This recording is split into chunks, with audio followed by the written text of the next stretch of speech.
91 പിറന്നാൾ മധു സാറിന് ആഘോഷിച്ചപ്പോൾ ഞാനും മോഹൻലാലും കൂടി ഒന്നിച്ച് പോയിട്ട് മധു സാറിന് പൊന്നാട എണീക്കുന്ന ഒരു ഇതുണ്ട്. അത് കണ്ടിട്ടാണ് എൻ്റെ രൂപം കണ്ടത് തോന്നുന്നു. കണ്ടിട്ട് ഞാൻ തന്നെയാണോ കൺഫേം ചെയ്യാൻ ഒരുപാട് പേര് എന്നെ വിളിച്ചിട്ടുണ്ട്. ഈ തലമുറയിൽ ആർക്കും എന്നെ അറിയില്ലല്ലോ. അപ്പോൾ ഞാൻ അവിടെ കാറിൽ നിന്ന് ഇറങ്ങി നടക്കുമ്പോൾ വളരെ ദൂരത്ത് നിന്ന് തന്നെ ലാൽ എന്നെ കാണാം. അവിടുന്ന് എഴുന്നേറ്റ് ഓടി വരികയും ചെയ്തു. അയ്യോ ചന്ദ്രൻ സാർ എന്ന് പറഞ്ഞിട്ട് വന്നു. സാറ് വരുന്നു കേട്ടപ്പോൾ ഞാൻ ഞെട്ടിപ്പോയി. ഒരു പറഞ്ഞിട്ട് നമുക്ക് കാരവനിൽ വേണ്ട എന്നാൽ ഇവിടെ ഇരിക്കാൻ പറഞ്ഞിട്ട് എൻ്റെ അടുത്തൊരു ചെയർ വന്നിട്ട് കുറേ നേരം സംസാരിച്ച് പറഞ്ഞു. ഞാൻ അതിശയിച്ചു പോയി. സാർ അഭിനയിക്കാൻ വരാമെന്ന് പറഞ്ഞു സമ്മതിച്ചപ്പോൾ തരുണിൻ്റെ കൂടെ പഠിക്കാൻ വന്ന കുട്ടികളാണ്, പുതിയ കുട്ടികളാണ്. അവർക്ക് സിനിമ അറിയില്ല, എന്നെ അറിയില്ല. അപ്പോൾ അവർ സാധാരണ കുറേ ജൂനിയർ ആർട്ടിസ്റ്റിനെ ട്രീറ്റ് ചെയ്യുന്ന പോലെ എന്നെ ട്രീറ്റ് ചെയ്തു. ഇതെങ്ങനെയോ മണിമല രാജു പറഞ്ഞിട്ട് മോഹൻലാൽ അറിഞ്ഞു. മോഹൻലാൽ ചൂടായി. എന്നാലും ഒരു ഇത്രയും വലിയ സീനിയർ മോസ്റ്റിനോട് ഇങ്ങനെയാണ് പെരുമാറുക, അവനെയൊക്കെ കാലുവാരി അടിക്കേണ്ടത് എന്തോ പറഞ്ഞു. എനിക്ക് എല്ലാം കിട്ടിയിട്ടുണ്ട്. 14 വയസ്സിൽ സിനിമയിൽ വരാനും 19 വയസ്സിൽ ഡയറക്റ്റ് ചെയ്യാനും 1 വർഷം 16 സിനിമ വരെ ഡയറക്റ്റ് ചെയ്യാനും ഒക്കെ ഭാഗ്യമുണ്ടായിട്ടുണ്ട്. ഈ പടം അഭിനയിച്ചു കഴിഞ്ഞാൽ ഒരുപക്ഷെ നീ രക്ഷപ്പെടും, ഒരുപക്ഷെ നിന്നെ പിന്നെ ആരും ഇൻഡസ്ട്രിയിൽ അടുപ്പിക്കില്ല. അപ്പോൾ അത് ആലോചിച്ചിട്ട് അഭിനയിച്ചാൽ മതി, എന്നെ ശപിക്കരുത് നാളെ. അവർ അക്സെപ്റ്റ് ചെയ്തു. എനിക്കിപ്പോൾ നിലനിൽപ്പാണ് ജീവിതത്തിൽ ആവശ്യം, എന്തും ചെയ്യാൻ ഞാൻ തയ്യാറാണെന്നാണ് പറഞ്ഞത്. എന്നിട്ട് എന്ത് വേണം ചെയ്യാം, എനിക്ക് കുളിക്കും വേണ്ട പല്ലിയേക്കും വേണ്ട, എനിക്ക് ആ റോൾ ചെയ്താൽ മതി പറഞ്ഞു. അപ്പോൾ എൻ്റെ കണ്ണ് നിറഞ്ഞു പോയി. സത്യത്തിൽ ഒരു ആക്ടർ അങ്ങനെ പറയണമെങ്കിൽ ആ ആക്ടറുടെ മനസ്സിൽ അത്രത്തോളം ആ കഥാപാത്രം ഉൾക്കൊണ്ടിട്ടുണ്ടാവണം. അതാണ് ഇന്ന് കാണുന്ന മോഹൻലാൽ. 14 വയസ്സ് മുതൽ സിനിമയുടെ അരികു പിടിച്ചു നടന്ന ഒരാൾ മോഹൻലാലിന് വലിയ ഹിറ്റുകൾ സമ്മാനിച്ച് ഇന്ന് മോഹൻലാലിൻ്റെ കരിയറിലെ തന്നെ ഏറ്റവും വലിയ ഹിറ്റിൽ ഇൻട്രോ ഷോട്ടിൽ ഒപ്പം സ്ക്രീൻ ഷെയർ ചെയ്ത മലയാളത്തിൻ്റെ ചന്ദ്രകാന്തം പി ചന്ദ്രകുമാറാണ് ചേരുന്നത്. നമസ്കാരം. നമസ്കാരം. മോഹൻലാലിനോടൊപ്പം അഭിനയിക്കുക, അദ്ദേഹത്തിൻ്റെ തുടരുമെന്ന സിനിമയിലെ പ്രധാന രംഗങ്ങളിലൊക്കെയും വളരെ രസികനായിട്ട് സരസരായ ഒരു കഥാപാത്രമായി എത്തുക, ഇങ്ങനൊരു സന്ദർഭം പ്രതീക്ഷിച്ചിട്ടുണ്ടോ എപ്പോഴെങ്കിലും? ഞാൻ ഒരിക്കലും അതിനെക്കുറിച്ച് ചിന്തിച്ചിട്ട് പോലുമില്ല, എനിക്കറിയില്ല. കാരണം ഒരു ദിവസം എൻ്റെ പ്രൊഡ്യൂസർ രഞ്ജിത്ത് എന്നെ വിളിക്കുന്നു. ചന്ദ്രേട്ടാ ഒരു കാര്യം പറഞ്ഞോട്ടെ ചോദിച്ചു. നമ്മൾ എന്താ പറയൂ പറഞ്ഞു. അല്ല, എൻ്റെ ഡയറക്ടർക്ക് ഇപ്പം ചെയ്യാൻ പോകുന്ന സിനിമയിൽ ഒരു റോള് ചന്ദ്രേട്ടൻ ചെയ്താൽ കൊള്ളാമെന്ന് ആഗ്രഹമുണ്ട് പറഞ്ഞു. എന്നെയോ എന്താ കാരണം ചോദിച്ചു. അപ്പോൾ ചന്ദ്രേട്ടനെ 91 പിറന്നാൾ മധു സാറിന് ആഘോഷിച്ചപ്പോൾ ഞാനും മോഹൻലാലും കൂടി ഒന്നിച്ച് പോയിട്ട് മധു സാറിന് പൊന്നാട എണീക്കുന്ന ഒരു ഇതുണ്ട്. അത് കണ്ടിട്ടാണ് എൻ്റെ രൂപം കണ്ടത് തോന്നുന്നു. അപ്പോൾ ചന്ദ്രേട്ടനെ കിട്ടിയേക്കൊള്ളാം. ഞാൻ പറഞ്ഞു അവർക്ക് ഓക്കെ ആണെങ്കിൽ എനിക്ക് വിരോധമില്ല എന്ന് പറഞ്ഞു. അപ്പോൾ ഞാൻ പറഞ്ഞോട്ട് ചോദിച്ചു. പറഞ്ഞപ്പോൾ എനിത് എപ്പോഴാണ് എറണാകുളത്ത് വരുന്നത്, ഒന്ന് കാണാൻ പറ്റുമോ ചോദിച്ചു. ഞാൻ 2-3 ദിവസത്തിനുള്ളിൽ എറണാകുളത്ത് വരുന്നുണ്ട്, അപ്പോൾ കാണാൻ പറഞ്ഞു. എറണാകുളത്ത് വന്നപ്പോൾ ഒന്ന് വിളിക്കണം എന്ന് പറഞ്ഞു. വിളിച്ചപ്പോൾ അവർ തൊടുപുഴ ഷൂട്ടിങ്ങിലായിരുന്നു. അവർ ഉടനെ പറഞ്ഞു സാറിനൊരു വണ്ടി അയച്ചുതരാം, ഒന്ന് വരാൻ പറ്റുമോ. ഞാൻ പറഞ്ഞാൽ വരാമല്ലോ. വന്നു, പോയി കണ്ടപ്പോൾ താടിയൊന്നും പെട്ടെന്ന് അങ്ങനത്തെ ഇരുന്നോട്ടെ, ഇത് മതി എന്ന് പറഞ്ഞു. പക്ഷേ 2 ദിവസം കഴിഞ്ഞിട്ട് ഷൂട്ടിങ്ങിൽ പറഞ്ഞു ഞാൻ തിരിച്ച് എറണാകുളത്ത്. പക്ഷേ അന്ന് പോയപ്പോൾ ഉണ്ടായ സംഭവം എന്താ വെച്ചാൽ ഞാൻ പോകുമ്പോൾ അവിടെ ഒരു ട്രാൻസ്പോർട്ട് ബസ് സ്റ്റാൻഡിൽ തൊടുപുഴയിൽ മോഹൻലാലിൻ്റെ ഷൂട്ടിങ് നടക്കുകയാണ്. വളരെ എന്നെ ആർക്കും ഈ തലമുറയിൽ ആർക്കും എന്നെ അറിയില്ലല്ലോ. അപ്പോൾ ഞാൻ അവിടെ കാറിൽ നിന്ന് ഇറങ്ങി നടക്കുമ്പോൾ വളരെ ദൂരത്ത് നിന്ന് തന്നെ ലാൽ എന്നെ കാണാം. അവിടുന്ന് എഴുന്നേറ്റ് ഓടി വരികയും ചെയ്തു. അയ്യോ ചന്ദ്രൻ സാർ എന്ന് പറഞ്ഞിട്ട് വന്നു. ഞാൻ ഒരിക്കലും പ്രതീക്ഷിക്കുന്നില്ല അങ്ങനെ വരുന്നത്. വന്നിട്ട് ഒരു സാറ് വരുന്നു കേട്ടപ്പോൾ ഞാൻ ഞെട്ടിപ്പോയി. ഒരു പറഞ്ഞിട്ട് നമുക്ക് കാരവനിൽ വേണ്ട എന്നാൽ ഇവിടെ ഇരിക്കാൻ പറഞ്ഞിട്ട് എൻ്റെ അടുത്തൊരു ചെയർ വന്നിട്ട് കുറേ നേരം സംസാരിച്ച് പറഞ്ഞു. ഞാൻ അതിശയിച്ചു പോയി. സാർ അഭിനയിക്കാൻ വരാമെന്ന് പറഞ്ഞു സമ്മതിച്ചപ്പോൾ എന്ന് പറഞ്ഞ് തുടങ്ങി. കുറേ നേരം പിന്നെ പഴയ കാര്യങ്ങളൊക്കെ പറഞ്ഞ് സംസാരിച്ച് ഇങ്ങനെ ഇരുന്നു. ഒന്നിച്ചിരുന്നൊരു ജ്യൂസൊക്കെ കുടിച്ചു. അത് കഴിഞ്ഞപ്പോൾ ശരി, ഞാൻ ഡയറക്ടർ അപ്പോൾ ഷോട്ടിലായിരുന്നു. തരുൺ മൂർത്തി വന്നു, കണ്ടിട്ട് ഓക്കെ ചന്ദ്രേട്ടാ അത് മതി എന്ന് പറഞ്ഞു. ഞാൻ പോയിക്കോട്ടെ ചോദിക്കായിരുന്നു. ഞാൻ പോയിക്കൊണ്ടിരിക്കുമ്പോൾ എന്നെ പെട്ടെന്ന് സത്യനന്ദിക്കാട് എൻ്റെ ശിഷ്യൻ ഫോൺ ചെയ്യണം. ചന്ദ്രൻ ഇപ്പോൾ തൊടുപുഴ പോയിരുന്നു. അപ്പോൾ ഞാൻ പറഞ്ഞു പോയിരുന്നു. അല്ല, ലാൽ എന്നെ ഇപ്പോൾ വിളിച്ചിരുന്നു. എന്നിട്ട് പറഞ്ഞു സത്യേട്ടാ ഒരു സസ്പെൻസ് ഉണ്ട് പറയട്ടെ എന്ന് പറഞ്ഞു. അപ്പോൾ എന്താ വെച്ചു, ഞാൻ പറയേ എന്ന് പറഞ്ഞു. സത്യേട്ടൻ്റെ ഗുരു ഇത് എൻ്റെ അടുത്തുണ്ട്, ഞങ്ങൾ ഒന്നിച്ച് അഭിനയിക്കാൻ പോവുകയാണെന്ന് പറഞ്ഞു. അപ്പോൾ സത്യം ഞെട്ടുപോയി. ചന്ദ്രൻ അവിടെ ഉണ്ടോ പറഞ്ഞു. അപ്പോൾ എന്നിട്ട് എന്നെ വിളിച്ചു. ലാൽ വളരെ ഹാപ്പി ആയിട്ടാണ് പറഞ്ഞത്. ലാലിന് ഭയങ്കര സന്തോഷമുണ്ട്, ചന്ദ്രൻ അഭിനയിക്കാൻ വരുന്നു പറഞ്ഞാൽ തന്നെ ഭയങ്കര ത്രില്ലായിട്ടുണ്ട്. എന്നെ വിളിച്ച് പറഞ്ഞു, അല്ലെങ്കിൽ ഇങ്ങനെ പറയില്ലല്ലോ. എൻ്റെ അടുത്ത പടത്തിലും ചന്ദ്രനുണ്ടാവും, അതും ലാൽ തന്നെ അഭിനയിക്കുന്നത് പറഞ്ഞു. ഞാൻ പറഞ്ഞാൽ ചെയ്യാമല്ലോ. കാരണം ഞാൻ ഇതിനു മുമ്പ് ചെമ്മരത്തി പൂക്കും കാലം പറഞ്ഞിട്ട് കുട്ടികൾക്ക് വേണ്ടി ഒരു സിനിമ ചെയ്തു. അപ്പോൾ അതിലൊരു റോൾ ചെയ്തിട്ട് ആ സിനിമ സത്യം കണ്ടിട്ടുണ്ട്. അന്നെ സത്യം പറഞ്ഞിരുന്നു എന്നോട് എൻ്റെ അടുത്ത സിനിമയിൽ ചന്ദ്രൻ ചെയ്യണമെന്ന്. അപ്പോൾ പിന്നെ ഇതും കൂടി ആയപ്പോൾ അതൊരു കോയിൻസിഡൻറ്റ് പോലെ നടന്നു പോയെന്ന് മാത്രം. ഹൃദയപൂർവ്വത്തിലുണ്ടപ്പോൾ അറിയില്ല, ഉണ്ടാവുമെന്ന് വിചാരിക്കണം. ചിലപ്പോൾ ഉണ്ടാവുമായിരിക്കും. സത്യം പറഞ്ഞിരുന്നു, അറിയില്ല.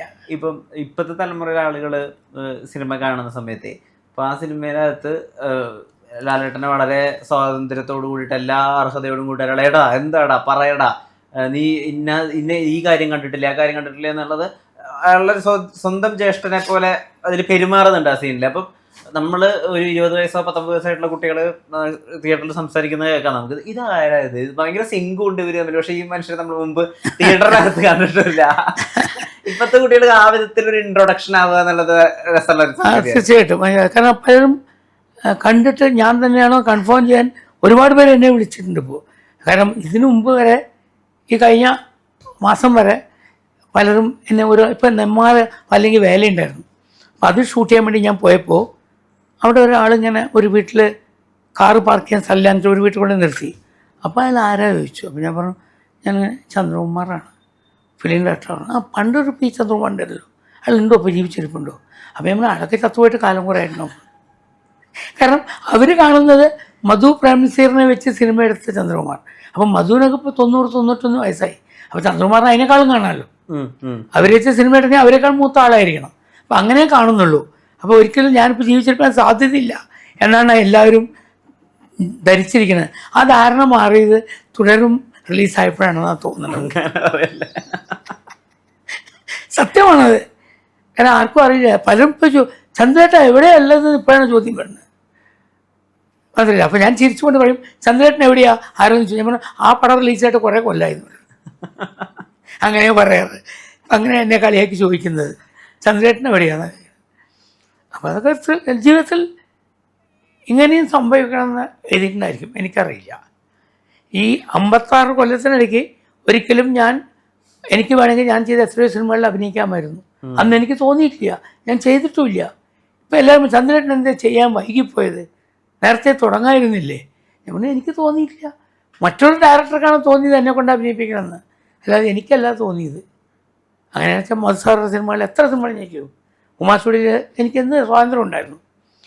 എൻ്റെ മനസ്സിലൊരിക്കലും ഒരു ആക്ടർ ആവുമെന്ന് ഞാൻ ചിന്തിച്ചിട്ട് പോലുമില്ല. ഈ തുടരും സിനിമയുടെ അകത്ത് ഈ കാറിനകത്തുള്ള ഒരുപാട് രംഗങ്ങളാണ് അധികം ചെയ്തിട്ടുള്ളത്. അതായത് ലാലേട്ടൻ്റെ ഇൻട്രോ ഉൾപ്പെടെ വരുന്നത് സാറിൻ്റെ കൂടെയാണ്. അപ്പം അതിനകത്ത് അടിക്കുന്നുണ്ട്, ശകാരിക്കുന്നുണ്ട്, എന്താ പറയുക, ഈ അദ്ദേഹത്തിന് പറയുന്ന പല പങ്കജങ്ങളും അവിടെ വെച്ച് തന്നെ പൊളിച്ചു കൊടുക്കുന്നുണ്ട്. കുറച്ച് പണ്ടത്തെ കാലം ഓർത്തു പോയോ? അതായത് ആ ശിഷ്യനെ ഒന്നുകൂടി അടുത്ത് കിട്ടി. തീർച്ചയായിട്ടും ഉണ്ടായിരുന്നു. ആ ശിഷ്യത്വം അന്ന് ഷൂട്ടിങ്ങിന് പോകുമ്പോൾ തന്നെ എനിക്ക് ഫീൽ ചെയ്യുന്നു. കാരണം എത്ര വലിയ സ്റ്റാർ ആയിട്ടുണ്ടെങ്കിലും എൻ്റെ അടുത്ത് ചോദിക്കുമായിരുന്നു വിളിച്ചിട്ട്, നമുക്ക് പമ്പയിൽ വേണം ഷൂട്ട് ചെയ്യാൻ പോകാൻ, രാത്രി എത്ര മണി വരെ വർക്ക് ചെയ്യാൻ പറ്റും, ഒന്നുകിൽ 2 രാത്രി പോകണം, രാവിലെ വരെ നിൽക്കാൻ തയ്യാറാണെങ്കിൽ ചന്ദ്രേട്ടൻ നിൽക്കുമെങ്കിൽ നമുക്ക് ഒരു രാത്രി കൊണ്ട് തീർക്കാം എന്ന് എന്നോട് ചോദിക്കുന്നു. അപ്പോൾ അവർക്കപ്പോഴും എന്നെ അറിയുന്നു, എന്നെ മനസ്സിലാക്കുന്നു, ഞാൻ എങ്ങനെയുള്ള ആളാണെന്ന് അറിയുന്നു. അതുകൊണ്ട് ആ സ്വാതന്ത്ര്യമൊക്കെ ഉണ്ടെങ്കിൽ പോലും അവർ ആ ബഹുമാനത്തോടെയും സ്നേഹത്തോടെയും തന്നെയാണ് എന്നോട് പെരുമാറും. ഒരു രാത്രി മുഴുവൻ നിന്ന് രാവിലെ 5 മണിക്ക് വർക്ക് തീർത്തപ്പോഴും ലാൽ പറഞ്ഞു, വേണ്ട എൻ്റെ കാറ് പോണില്ല, ആനയൊക്കെ ഉണ്ട് വഴിയിൽ, നമുക്ക് എല്ലാ കാറും ഒന്നിച്ച് പോവാം, ഞാൻ വെയിറ്റ് ചെയ്യാം, നിങ്ങളുടെ കഴിഞ്ഞിട്ട് പോവാം എന്ന് പറഞ്ഞ് ഞാനും ഒക്കെ ഷൂട്ടിങ് കഴിഞ്ഞിട്ട് പുറപ്പെട്ട ശേഷം ലാൽ പോയുള്ളൂ. അതൊന്നും നമുക്ക് ഇന്നത്തെ തലമുറയിൽ പ്രതീക്ഷിക്കാൻ പറ്റില്ല സത്യത്തിൽ. അതൊക്കെ പഴയ ബന്ധത്തിൻ്റെയാണത്. ലാലേട്ടനായിട്ടുള്ളൊരു സ്വാതന്ത്ര്യം എടുക്കുന്നത് കാണുമ്പോഴേ ഇപ്പൊ നിങ്ങളത് എത്രയോ വർഷത്തെ ബന്ധമുണ്ട്, അത് അതുപോലെ തന്നെ സ്ക്രീനിൽ കാണുന്നുണ്ട്. എന്നോട് എപ്പോഴും ഞാൻ ചോദിച്ചിട്ടുണ്ട്, ഇപ്പൊ എനിക്ക് ലാലിനോട് എടുക്കാൻ പറ്റുന്ന സ്വാതന്ത്ര്യം കണ്ടിട്ടാണോ നീ എന്നെ കാസ്റ്റ് ചെയ്തത്, അങ്ങനെ ചോദിച്ചിട്ടുണ്ടോ? ഇല്ല, ഞാൻ അങ്ങനെ ഒരിക്കലും ചോദിച്ചില്ല. എന്നോട് അങ്ങനെയൊന്നും തരുൺ പറഞ്ഞില്ല. ഈ ക്യാരക്ടർ പറഞ്ഞു, ഞാൻ ഇങ്ങനെ ചെയ്തോട്ടെ എന്ന് ചോദിച്ചു. ആ സാർ നന്നായിട്ട് ചെയ്തോളൂ പറഞ്ഞു, ചെയ്തു. അപ്പോൾ ഞാൻ അത് കഴിയുമ്പോൾ ഡബ്ബിങ് പറഞ്ഞപ്പോൾ ചന്ദ്രേട്ടൻ തന്നെ വന്ന് ചെയ്യണം, ചന്ദ്രേട്ടൻ്റെ ശബ്ദം ഒരു പെക്കൂലിയർ ശബ്ദമാണ്, ചന്ദ്രേട്ടൻ തന്നെ വേണമെന്ന് പറഞ്ഞു. അങ്ങനെ ഞാൻ പോയി ഡബ് ചെയ്തു. അത് കഴിഞ്ഞിട്ടാണ് ലാൽ വന്ന് ഡബ് ചെയ്ത്. അപ്പോൾ ലാൽ കുറച്ച് സാധനങ്ങളും കൂടി അതിൽ കൂടുതൽ ചെയ്തപ്പോൾ പറഞ്ഞു, അതിന് ഇൻ ബിറ്റ്വീൻ ചന്ദ്രേട്ടൻ്റെ ശബ്ദം വന്നാലേ ശരിയുള്ളൂ, വീണ്ടും വന്ന് ഡബ് ചെയ്യണം പറഞ്ഞു.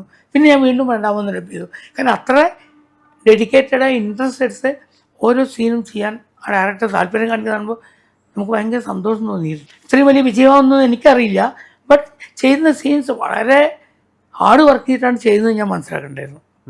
നമുക്ക് പുതിയ തലമുറയിൽ പലവരും ഷൂട്ടിങ് ഞാൻ കണ്ടിട്ടുണ്ട്, പലതും മൈൻഡ് ചെയ്യാറില്ല ഞാൻ. കാരണം എന്താണെന്ന് വെച്ചാൽ അവരെന്തൊക്കെയോ ചെയ്യുന്നു, എന്തെങ്കിലും മിസ്റ്റേക്സ് ഉണ്ടെങ്കിൽ അപ്പോൾ അത് നമുക്ക് എഡിറ്റിങ്ങിൽ അഡ്ജസ്റ്റ് ചെയ്യാം, അതല്ലെങ്കിൽ ഗ്രാഫിക്സിൽ ചെയ്യാം, DIയിൽ ചെയ്യാമെന്നൊക്കെയാണ് പറയുന്നത്. അല്ല അവിടെ എങ്ങനെ മിസ്റ്റേക്ക് കറക്റ്റ് ചെയ്യാമെന്ന് പറയാൻ പലർക്കും കഴിയുന്നില്ല. അങ്ങനെ ഒരു പ്രോബ്ലം ഞാൻ ഇവിടെ കണ്ടില്ല. അവിടെ അവർ ചെയ്യുന്നതിനെക്കുറിച്ച് നല്ല ധാരണയുണ്ട്. ഇന്നത് വേണം, ഇന്നത് എടുക്കണം, ഇങ്ങനെ തന്നെ വേണം എന്നും ധാരണയുണ്ട്. എന്ത് വേണോ അത് ഓരോരുത്തർക്കും പറഞ്ഞ് ചെയ്യിക്കാൻ ആ ഡയറക്ടർ കഴിയുന്നുണ്ട്. ഈവൻ ഡബ്ബിങ്ങിൽ പോലും കൂടെ വന്ന് നിന്ന് സാർ അതിന് ഇങ്ങനെ ചെയ്താൽ നന്നായിരുന്നു, ഒന്നുകൂടി നന്നായാൽ കൊള്ളായിരുന്നു എന്നൊക്കെ പറയുമ്പോൾ നമുക്ക് ഭയങ്കര സന്തോഷമാണ്. വിത്ത് റെസ്പെക്റ്റാണ്. എന്നോട് പറയാനൊരു മടിയുണ്ട്, എങ്ങനെയാ ഇത്രയും വലിയ സീനിയറിനോട് പറയും. എന്നാലും എന്നിട്ട് സാർ അത് ഒന്നുകൂടി അയ്യോ പേടിക്കണ്ട പറഞ്ഞോളൂ, ഞാൻ ചെയ്യാറുണ്ട്. ശരണം വിളികളിലെ ഒരു തമാശയൊക്കെ ഉണ്ടല്ലോ അതിനകത്ത്. വളരെ ഓർഗാനിക് ആയിട്ട് സംഭവിക്കുന്ന പോലെയാണ് നമുക്ക് തോന്നുന്നത്. അതെ അതെ, അപ്പോൾ സ്പോണ്ടേനിയസ് ആയിട്ട് വന്നിട്ടുള്ളതാണ് അതൊക്കെ. നമ്മൾക്കപ്പോൾ ആ ക്യാരക്ടറിനോട് നീതി പുലർത്തുക. ആസ് എ ഡയറക്ടർ ഞാൻ അതിനെക്കുറിച്ച് കൂടുതൽ അറിയണമല്ലോ. അപ്പോൾ ഞാനും അതിനുവേണ്ടി ശ്രമിച്ചിരുന്നു. അത് അവർക്ക് ഓക്കെ പറയുമ്പോൾ ഓക്കെ ബെറ്റർ, അല്ലാതെ പറഞ്ഞു കഴിഞ്ഞാൽ ഞാനത് മാറ്റി ചെയ്യും. ഇല്ല അത് നന്നായിട്ടുണ്ട്, അത് മതി എന്നവർ പറഞ്ഞിരുന്നു. ഇപ്പം മലയാളത്തിലെ ചരിത്രത്തിൽ ഏറ്റവും വലിയ വിജയത്തിലേക്കുള്ള രീതിയിലാണ് സിനിമയുടെ ഒരു യാത്ര പോയിക്കൊണ്ടിരിക്കുന്നത്. ഒരു ഉച്ചനേരം കൊണ്ട് തന്നെ 7 കോടി കളക്ട് ചെയ്യാന്ന് പറഞ്ഞാൽ മലയാള സിനിമയെ സംബന്ധിച്ചിടത്തോളം വലിയൊരു കാൽവെപ്പാണ്. അപ്പം സിനിമ കണ്ടിരുന്നോ? ഇനി എപ്പോഴാണ് സിനിമ കാണാൻ ഉദ്ദേശിക്കുന്നത്? കണ്ടിട്ടില്ലെങ്കിൽ? ഞാൻ സിനിമ കണ്ടില്ല. എന്നോട് ഞാൻ പാലക്കാട് ഇന്നലെ വരെ ഷൂട്ടിങ്ങിലായിരുന്നു. എൻ്റെ ഒരു സിനിമ വേല പറഞ്ഞ സിനിമ, എനിക്കൊരു അക്കാഡമി ഉണ്ട്, കുറേ കുട്ടികളുണ്ട്, അവർക്ക് വേണ്ടി സിനിമ ചെയ്യായിരുന്നു. അപ്പോൾ അത് കഴിഞ്ഞിട്ട് പാക്കപ്പ് ആവുന്ന ദിവസമാണ് ഇത് റിലീസാവുന്നത്. അപ്പോൾ ഞാനിങ്ങനെ തരുൺ മൂർച്ചയെ വിളിച്ചപ്പോൾ പറഞ്ഞു, സാർ എവിടെയാണ് കാണുന്നത് പറഞ്ഞാൽ മതി, ഏത് തിയേറ്ററിലാണ് പറഞ്ഞാൽ മതി, ഞാൻ അറേഞ്ച് ചെയ്ത് തരാം, പോയി കണ്ടോളൂ. ഞാൻ പറയാം എന്ന് പറഞ്ഞു. പക്ഷെ ഞാൻ പറഞ്ഞില്ല, വന്നിട്ടും പറഞ്ഞില്ല ഞാൻ ഇവിടെ എത്തിയിട്ടുണ്ടെന്നോ എനിക്ക് ടിക്കറ്റ് അറേഞ്ച് ചെയ്ത് തരുന്നോ പറഞ്ഞിട്ടില്ല. ഞാൻ നാളത്തേക്ക് ടിക്കറ്റ് ബുക്ക് ചെയ്യാൻ കുട്ടികളെ പറഞ്ഞ് ഏൽപ്പിച്ചിട്ടുണ്ട്. അങ്ങനെ പോയി കാണാനാണ് ഇഷ്ടം. അല്ലാതെ ഞാൻ ഇന്ന ആളാണ് പറഞ്ഞിട്ട് പോയി കാണുന്നു. എൻ്റെ ഒരു സിനിമയും ഞാൻ ഡയറക്ടറാണ് പറഞ്ഞിട്ട് പോയി ഞാൻ തിയേറ്ററിൽ പോയി കണ്ടിട്ടില്ല. ഞാൻ സാധാരണ ബെഞ്ചിലൊക്കെ പോയി ഇരുന്ന് കാണും ആൾക്കാരുടെ കൂടെ, എന്താണെന്ന് അറിയാൻ. അങ്ങനെ ഞാൻ ചെയ്തിട്ടുള്ളൂ, ഇപ്പോഴും അങ്ങനെ ചെയ്യുന്നുള്ളൂ. അത് വേറെ ജാടയുടെ ഭാഗമൊന്നുമല്ല, ഞാൻ അങ്ങനെ ശീലിച്ചിട്ടുള്ളത്. ഞാനും സത്യനന്ദകാടും കൂടിയിട്ട് എൻ്റെ എത്ര സിനിമ റിലീസ് ചെയ്തപ്പോൾ ക്യൂ നിന്ന് ടിക്കറ്റ് എടുത്ത് പോയിട്ട് കണ്ടിട്ടുണ്ട്. ആ തിയേറ്ററിൽ കയറി ഞങ്ങളാണ് ഡയറക്ടർ എന്നും പറഞ്ഞിട്ടില്ല. ഒരിക്കലും ഉപയോഗിച്ചിട്ടില്ല, ഇന്ന് വരെ ഉപയോഗിച്ചിട്ടില്ല. ഇപ്പോഴും ഞാൻ എടപ്പള്ളിയിൽ എനിക്ക് ഇൻസ്റ്റിറ്റ്യൂട്ട് നടത്തുമ്പോൾ അതിൻ്റെ അടുത്താണ് വനിതാ തിയേറ്ററൊക്കെ. അപ്പോൾ അതിൻ്റെ ഉടമസ്ഥൻ എന്നെ കണ്ടു പറയും, സാർ എൻ്റെ അച്ഛൻ്റെയൊക്കെ ഫ്രണ്ടാണ്, സാർ എന്തിനാ വന്നിട്ട് ടിക്കറ്റ് എടുക്കുന്ന പോയിക്കൂ എന്നിട്ട് എൻ്റെ അടുത്ത് പറഞ്ഞാൽ പോരെ. ഞാൻ സോറി കുഴപ്പമില്ല എന്ന് പറയും. ഞാൻ ടിക്കറ്റ് എടുത്തിട്ട് കയറാറുള്ളൂ. ഡയറക്ടർ എന്നുള്ളൊരു അധികാരം എടുക്കണ്ടെന്ന് വിചാരിച്ചിട്ടാണോ, അതോ ഈ ക്രാഫ്റ്റിനോട് ഇങ്ങനെ ഒരു സാധാരണ പ്രേക്ഷകനെ പോലെ കണ്ടാൽ മതി എന്ന് തീരുമാനിച്ചിട്ടാണ്? സാധാരണ പ്രേക്ഷകനെ പോലെ കണ്ടാൽ മതി തീരുമാനിച്ചിട്ട് തന്നെയാണ്. ഞാനൊരു സാധാരണക്കാരനാവാനാണ് എപ്പോഴും ആഗ്രഹിക്കാറ്. ഞാൻ ഇന്ന് വരെ ഒരിക്കലും ഞാൻ ആരോടും ഞാൻ എന്താ ജോലി ചെയ്യുന്നത് പറയാറില്ല. ഇത്ര കാലം പറ്റും. പലരും കാണുമ്പോൾ എന്ത് ചെയ്യുന്നു നോക്കി ട്രെയിനിലൊക്കെ ചെയ്യുമ്പോൾ ഞാനൊരു ബിസിനസ്മാനാണ് എന്നൊക്കെ പറയാറുള്ളൂ. അങ്ങനെ പറഞ്ഞു കഴിയുമ്പോൾ ചന്ദ്രനെ പറയാറുള്ളൂ, ചന്ദ്രകുമാർ എന്ന് പറയാറില്ല. ഞാൻ അങ്ങനെ ഒതുങ്ങി പോകുന്ന ആളാണ്. അങ്ങനെ ഇതിനു വേണ്ടി ഇടിച്ചു കയറാനൊന്നും എനിക്ക് ആഗ്രഹമില്ല. എനിക്ക് എല്ലാം കിട്ടിയിട്ടുണ്ട്. 14 വയസ്സിൽ സിനിമയിൽ വരാനും 19 വയസ്സിൽ ഡയറക്റ്റ് ചെയ്യാനും 1 വർഷം 16 സിനിമ വരെ ഡയറക്റ്റ് ചെയ്യാനും ഒക്കെ ഭാഗ്യം ഉണ്ടായിട്ടുണ്ട്. പിന്നെ ഞാനിതിനെ ഇടിച്ചു കയറുന്നു. അന്ന് മീഡിയ എത്ര വളർന്നിട്ടില്ലാത്തതുകൊണ്ട് എന്നെ ആരും തിരിച്ചറിഞ്ഞിട്ടില്ല. അതൊരു നഷ്ടമായി തോന്നിയിട്ടില്ല. ഹിന്ദിയിൽ സിനിമകൾ ചെയ്തിട്ട് 10 സിനിമകൾ എടുത്ത് ചെയ്തു. ഹിന്ദിയിൽ 17 സിനിമ ചെയ്തു. അത്രയും സിനിമകൾ ചെയ്തൊരു മലയാള സംവിധായകൻ ഇല്ല എൻ്റെ അറിയില്ല. പക്ഷേ ഞാൻ ചെയ്ത ചില സിനിമകളൊക്കെ ചെറിയ ഓംപുരി അഭിനയിച്ചിട്ടുണ്ട്, മിഥുൻ ചക്രവർത്തി അഭിനയിച്ചിട്ടുണ്ട്. അവരൊക്കെയാണ് അന്നത്തെ സ്റ്റാർസ്. അന്നൊക്കെ സിനിമകളൊക്കെ അവരൊക്കെ ഉണ്ടായിരുന്നു. പുതിയ തലമുറയ്ക്ക് ആരുമില്ല. അതുകൊണ്ട് പുതിയ തലമുറക്കാർക്ക് എന്നെ അറിയണമെന്നില്ല. അതൊരു തെറ്റല്ല. കാലം മാറുമ്പോൾ എല്ലാം മാറിക്കൊണ്ടിരിക്കും. ഇപ്പോൾ എന്നെ തിരിച്ചറിയാൻ വീണ്ടും ഒരു യോഗം ഉണ്ടായി, തിരിച്ചറിയുന്നു. നിങ്ങളെ വരെ ഞാൻ കാണുന്നു ഇപ്പോഴാണ്. അതാണ് എൻ്റെ ഷൂട്ടിംഗ് തുടങ്ങുന്നതിനൊക്കെ മുമ്പ് മണിയമ്പിള്ള രാജേശ്വരൻ്റെ ഒരു ഇൻ്റർവ്യൂ എടുത്തിട്ടുണ്ടായിരുന്നു. അദ്ദേഹം ഒരു സിനിമ പ്രൊഡ്യൂസ് ചെയ്ത സമയത്ത്. അപ്പം നമ്മൾ ഇൻ്റർവ്യൂ കഴിഞ്ഞതിന് ശേഷം പറഞ്ഞു, സാർ അവിടെ ഷൂട്ടിന് വന്ന സമയത്ത് ഏതോ ഒരു അസോസിയേറ്റിന് സാറിന് മനസ്സിലായില്ല എന്നും. അപ്പോൾ ലാല് പറഞ്ഞു, ഇത്രയും വലിയ ഒരാളെന്ന് എനിക്ക് മനസ്സിലായില്ല, അടിക്കണ്ടവനെ. അങ്ങനെയല്ല, അതുണ്ടായിട്ട് എന്താ വെച്ചാൽ ഞാൻ അത് എൻജോയ് ചെയ്യായിരുന്നു. സത്യത്തിൽ എനിക്ക് വിഷമില്ല. ആദ്യം പോയപ്പോൾ എനിക്ക് കിട്ടിയ സീൻ തന്നെ ഒരു മഴയത്ത് കുടയും പിടിച്ച് നിൽക്കുന്ന സീനാണ്. അപ്പോൾ അത് അഭിനയിക്കാൻ വന്ന് മണിയമ്പിള്ള രാജുവൊക്കെ വന്നിട്ടുണ്ട്. അപ്പോൾ ഞാൻ ഓപ്പോസിറ്റിൽ നിൽക്കുന്നു. എനിക്കൊരു കുട കൊണ്ടു തന്നു ഒരു അസിസ്റ്റന്റ് ഡയറക്ടർ, ഒരു പെൺകുട്ടിയാണ്. ആ പെൺകുട്ടി അസിസ്റ്റന്റ് ഡയറക്ടർ കുട കൊണ്ടു, ഈ കുട പിടിച്ചോളൂ കേട്ടോ, ഇത് പിടിച്ച് നിന്നുള്ളൂ, ഷോട്ട് കഴിഞ്ഞാൽ കുട താഴെ നിന്ന് വെക്കരുത്, കൈ തന്നെ വെക്കണം, ഇനി ഷോർട്സിലാണ്. ശരി ഓക്കെ. ഞാൻ മിണ്ടാതെ നിന്ന് കഴിഞ്ഞിട്ട് 2 മിനിറ്റായില്ല, ആർട്ട് അസിസ്റ്റൻ്റ് ഓടി വരുന്നു. ആരാ നിങ്ങൾക്ക് ഈ കുടയൊക്കെ തന്നത്? ഇത് ആർട്ടിസ്റ്റിനുള്ള കുടയാണ്, നിങ്ങൾക്ക് വേറെ കുട തരാം. അവരുടെ ജൂനിയർ ആർട്ടിസ്റ്റിനുള്ള കുട വേറെ ഉണ്ട് സാറേ, എനിക്ക് ഈ നിയമങ്ങളൊന്നും അറിയില്ല. എനിക്കൊരു കീറിയ കുട കൊണ്ടുവന്ന് തന്നു. അപ്പോൾ ഞാൻ ശരി താങ്ക് യു പറഞ്ഞിട്ട് വാങ്ങി നിന്നു. അപ്പോൾ ആ കുടയും പിടിച്ച് നിന്ന് മഴയൊക്കെ കൊണ്ട് നിൽക്കുമ്പോൾ എനിക്ക് ഭയങ്കര ചിരിയാണ്. അത് കഴിഞ്ഞിട്ട് അപ്പോഴേക്കും ബ്രേക്കായി. ഞാൻ കുട വെച്ചിട്ട് ഞാൻ ഊണ് കഴിക്കാൻ പോയി. എന്നെ ഊണ് കഴിക്കാൻ വിളിച്ചിട്ട് പോയി. ഞാൻ മണിയമ്പഴ രാജുവൊക്കെ ഒന്നിച്ച് ഊണ് കഴിച്ചു. തിരിച്ച് വന്ന് നിന്നപ്പോൾ അവിടെ കുട കാണാനില്ല. അപ്പോൾ വേറെ അസിസ്റ്റൻറ്റ് ഡയറക്ടർ വന്നു, മൂന്നാമത്തെ അസിസ്റ്റൻറ്റ്. ആ അസിസ്റ്റൻറ്റ് എനിക്കൊരു കുട വേണം, എൻ്റെ ഒരു കുടയുണ്ടായിരുന്നു, നോക്കട്ടെ എന്നുകൊണ്ട് അസിസ്റ്റൻറ്റ് ഡയറക്ടർ പോയി. കൊച്ചു പയ്യന്മാരാണ് ഒക്കെ, പുതിയ കുട്ടികളാണ്, പഠിക്കുന്നവരാണ്. അവർക്ക് അത്രയും വെച്ചിട്ടുള്ളൂ. അവർക്കാർക്ക് ഞാൻ ആരാന്നറിയില്ല. അപ്പോൾ അവൻ പോയിട്ട് കുറഞ്ഞ നോക്കിയിട്ട് കുട കിട്ടിയില്ല. പറഞ്ഞു കുടയില്ല, സാരില്ല, നമുക്കത് ഡീലാക്കാമെന്ന്. അപ്പോൾ ഈ ഡീലാക്കാന്ന് പറഞ്ഞാൽ അർത്ഥം എന്താ എനിക്കറിയില്ല. എങ്ങനെ കണ്ടിന്യൂറ്റി ഉള്ള സാധനം ഡീലാക്കാൻ പറ്റുക? ഡീലാക്കാന്ന് പറയുമ്പോൾ ഞാൻ ചിരിച്ചു. അവൻ പോയി മിണ്ടാതെ. ഞാൻ നോക്കുമ്പോൾ കുടയില്ല. ഡയറക്ടർ ഷോട്ട് പറയുന്നു, റെഡി സ്റ്റാർട്ട് ക്യാമറ എന്നൊക്കെ പറഞ്ഞു. ഞാൻ പെട്ടെന്ന് നോക്കി, പിന്നിൽ നിൽക്കുന്ന ആളുടെ തോന്നുന്നു ആ കുട തരും, നിങ്ങളെ കാണില്ല ഫ്രെയിമിൽ. എനിക്കറിയാമല്ലോ ഫ്രെയിം എന്താണെന്ന്. നിങ്ങളെ കാണില്ല, അതുകൊണ്ട് ഞാൻ കുട പിടിച്ചോട്ടെ. എന്നിട്ട് ആ കുട വാങ്ങി ഞാൻ പിടിച്ച് നിന്ന് അഭിനയിച്ച് കഴിഞ്ഞിട്ട് കുറച്ച് കഴിയുമ്പോൾ മണിയമ്പിള്ള വെച്ച് എന്താ പ്രശ്നം ചോദിച്ചു. ഞാൻ ഒന്നുമില്ല, കുട്ടികൾക്ക് എന്നെ അറിയില്ല, ഒരാൾ വന്ന് കുട തന്നിട്ട് താഴെ വെക്കരുത് പറയണു, മറ്റേ വന്ന് ഇത് ജൂനിയർ ആർട്ടിസ്റ്റിൻ്റെ കുടയല്ല എന്നിട്ട് പറിച്ച് വാങ്ങിട്ട് വീണു. മൂന്നാം വന്ന് കുടയില്ല പറയുമ്പോൾ അത് ഡീലാക്കാമെന്ന് പറയണു. അപ്പോൾ തരുണിൻ്റെ കൂടെ പഠിക്കാൻ വന്ന കുട്ടികളാണ്, പുതിയ കുട്ടികളാണ്. അവർക്ക് സിനിമ അറിയില്ല, എന്നെ അറിയില്ല. അപ്പോൾ അവർ സാധാരണ കുറേ ജൂനിയർ ആർട്ടിസ്റ്റിനെ ട്രീറ്റ് ചെയ്യുന്ന പോലെ എന്നെ ട്രീറ്റ് ചെയ്തു. ഇതെങ്ങനെയോ മണിയമ്പിള്ള രാജു പറഞ്ഞിട്ട് മോഹൻലാൽ അറിഞ്ഞു. മോഹൻലാൽ ചൂടായി. എന്നാലും ഒരു ഇത്രയും വലിയ സീനിയർ മോസ്റ്റിനോട് ഇങ്ങനെയാണ് പെരുമാറുക, അവനെയൊക്കെ കാല് വാരി അടിക്കേണ്ടത് എന്തോ പറഞ്ഞു. ഞാൻ കേട്ടപ്പോൾ ചിരിച്ചു. രാജു എന്തിനാണൊക്കെ പറയാൻ പോണേ? ഞാൻ തരുമൂർത്തിയോടെ പറഞ്ഞ് ചിരിച്ചു. നല്ല തമാശയുണ്ടായി ഷൂട്ടിങ്ങിൻ്റെ ഇടയ്ക്കുന്നത്. ഞാൻ അതൊരിക്കലും വേദനിച്ചില്ല. അതൊക്കെ അവർക്ക് അറിയാത്തതല്ലേ, നമ്മളവരെ കുറ്റപ്പെടുത്തിയിട്ട് കാര്യമില്ലല്ലോ. അത് അവരുടെ മിസ്റ്റേക്ക് അല്ലല്ലോ. ഞാൻ അറിയാതെ പോയത് എൻ്റെ മിസ്റ്റേക്കാണ്. ഞാൻ അറിയിച്ചില്ല, ഞാൻ വന്ന ഉടനെ ആരോടും പറഞ്ഞില്ല, ഞാൻ ഇന്ന ആളെന്ന് പറയാൻ പോയില്ല.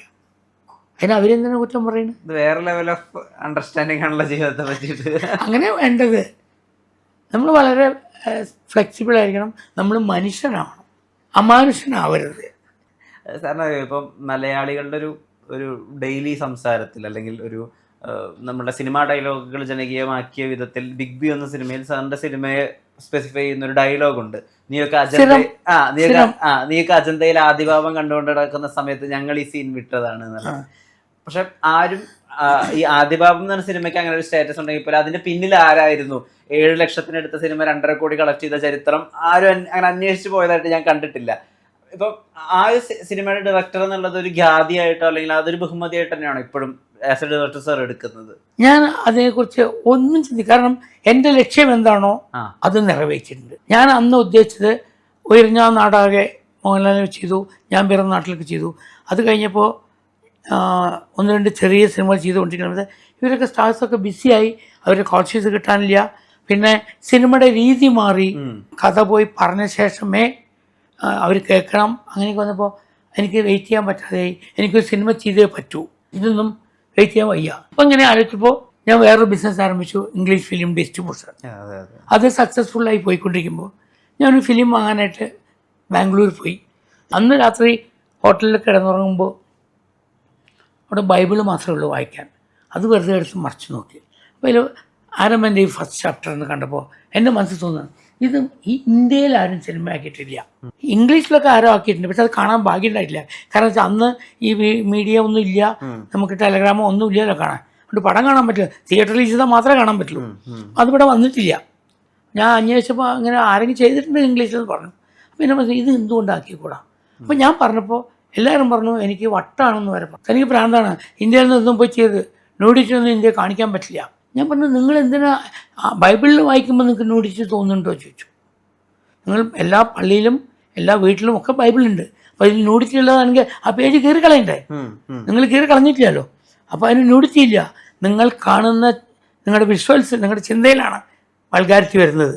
വൾഗാരിറ്റി ഇല്ലാതെ ചിന്തിച്ച് നോക്കൂ. പറഞ്ഞു ചന്ദ്ര എന്താ അതിൻ്റെ ആവശ്യമുണ്ടോ? എൻ്റെ വലിയ വലിയ പ്രൊഡ്യൂസേഴ്സ് പറയുമ്പോൾ ഇത്രയും നല്ല പടങ്ങൾ ചെയ്തിട്ട് ചന്ദ്രൻ ഇങ്ങനെ പറഞ്ഞു. ഞാൻ പറഞ്ഞു ഇത് നല്ല പടമാണ്, ആരാ അല്ല എന്ന് പറഞ്ഞു ചോദിച്ചു. ഞാൻ കാണിച്ചു തരാം. അങ്ങനെ പ്രൊഡ്യൂസർ എനിക്ക് അതിന് തയ്യാറായി വന്നു. എന്താ വേണ്ടത്, ഞാൻ ഇത്ര പൈസ ഉണ്ടെങ്കിൽ ഒരു പടം ചെയ്യും, ചിലപ്പോൾ സൂപ്പർ ഡൂപ്പർ ഹിറ്റാവും എന്ന് പറഞ്ഞു. ഞാൻ തരാം പൈസ എന്ന് പറഞ്ഞു.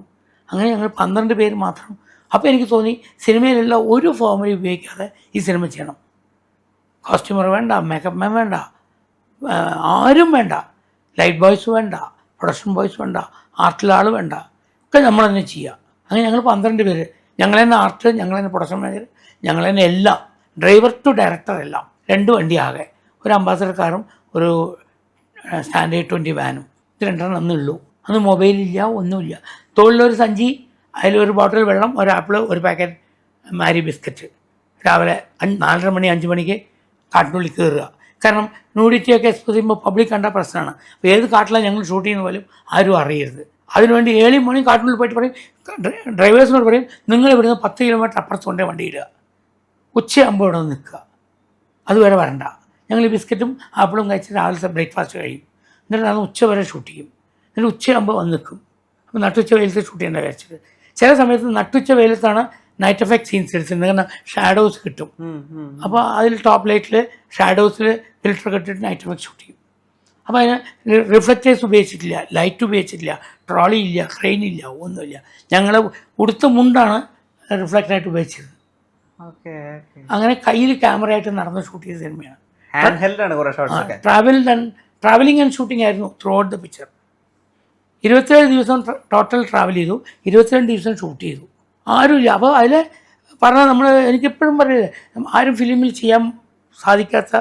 ചെയ്യാത്ത ചിന്തിക്കാത്ത കാര്യങ്ങൾ ഞാനൊക്കെ അവിടെ വളരെ കഷ്ടപ്പെട്ട് ചെയ്തു. എങ്ങനെ ചെയ്തു പറഞ്ഞാൽ, ഞങ്ങൾ മംഗലാപുരം ബീച്ചിലെത്തി, ഉള്ളാൾ ബീച്ചിലെത്തി. അപ്പോഴാണ് ഞാൻ പറഞ്ഞത്, നമുക്കിവിടെ മരുഭൂമി ഷൂട്ട് ചെയ്യാമെന്ന്.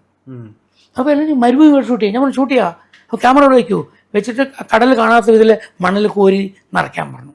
മണൽ കോരിയിട്ട് കുന്നുപോലെ ആക്കി കഴിഞ്ഞാൽ എൻ്റെ അപ്പുറത്തെ കടൽ കാണില്ല. എന്നിട്ട് ഈ കുന്നിൻ്റെ മുകളിൽ കൂടെ ഒരു നടക്കാൻ പറഞ്ഞു. അപ്പോൾ അത് മരുഭൂമിയിലാണ് നടക്കുന്നത്. അത് കൂടെ ഉരുണ്ട് വീഴുന്നു, കാല് ഇടറി വീഴുന്നു, നടക്കുന്നു. മരുഭൂമി മാത്രമേ ഉള്ളൂ, നല്ല മണലും മരുഭൂമി. ഞങ്ങൾക്ക് അത്രേ കയ്യിൽ കാശുള്ളൂ. ഞങ്ങൾക്ക് രാജസ്ഥാൻ മരുഭൂമി പോകാനുള്ള കപ്പാസിറ്റി ഇല്ല. അങ്ങനെ മരുഭൂമി. അത് കഴിഞ്ഞപ്പോൾ ചെടികളൊക്കെ ഭൂമിയിൽ ആദ്യമായിട്ട് ഉണ്ടാക്കണം. നമ്മൾ ഇവിടെ ചെയ്യാം. ഒരു പാറ കണ്ടു.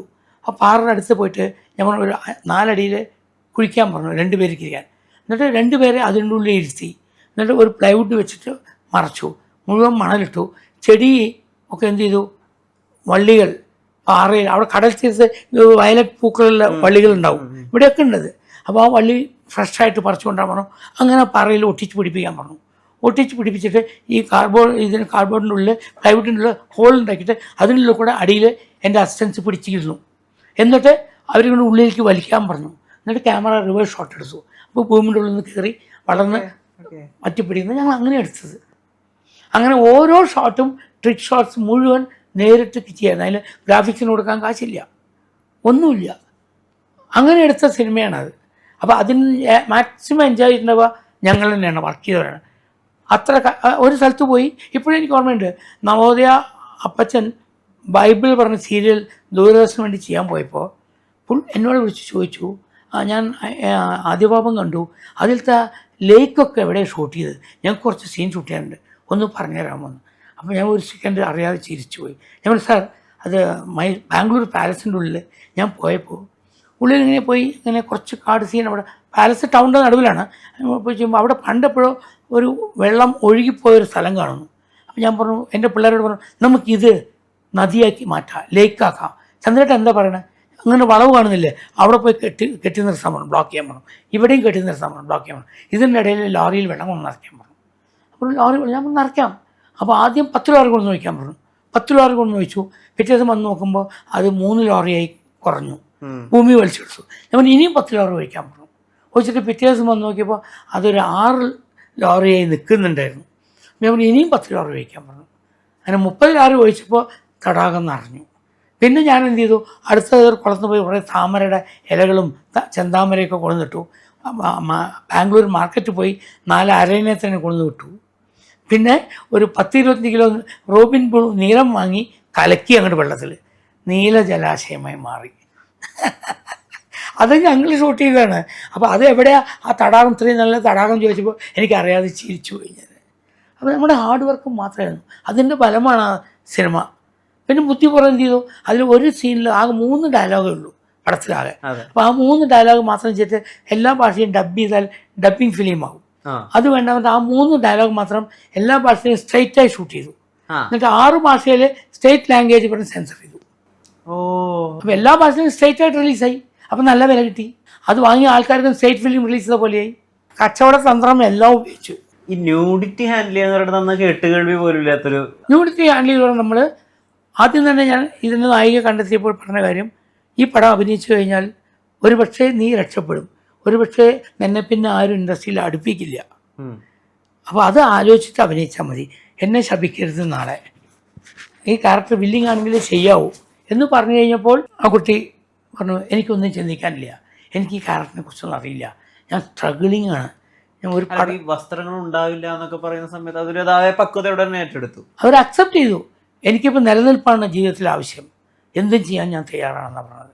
അപ്പോൾ ഞാൻ പറഞ്ഞു എൻ്റെ യൂണിറ്റിൽ നിങ്ങൾക്ക് എല്ലാ സെക്യൂരിറ്റിയും ഗ്യാരണ്ടി ഞാൻ തരാം, പക്ഷേ ഇതാണ് കണ്ടീഷൻ, ഈ പടം ഓടിയാൽ നിങ്ങൾ എന്തെങ്കിലുമൊക്കെ ആവും, ഓടിയെങ്കിൽ നിങ്ങളൊന്നും ആവില്ല, എന്നെ ശപിക്കരുത്, നിങ്ങൾ ചോദിക്കുന്ന കാശ് തരാം.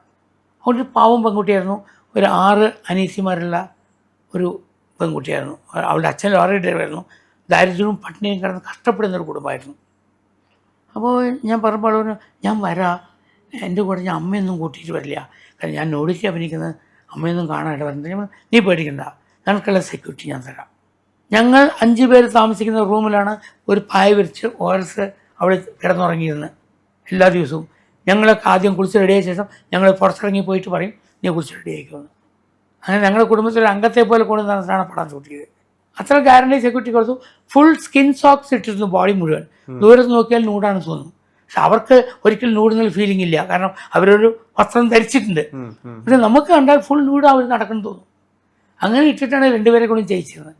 വളരെ ദുർലഭം സീൻസിൽ മാത്രമേ ഒരു സൈഡ് ഇങ്ങനെ എക്സ്പോസ് ചെയ്തിട്ടുണ്ട്, അത്രയൊക്കെ ഉള്ളൂ. ബാക്കി മുഴുവൻ നമ്മളെ ആൾക്കാരെ നന്നായിട്ട് മനോഹരമായിട്ട് യൂസ് ചെയ്യുന്നതാണ്.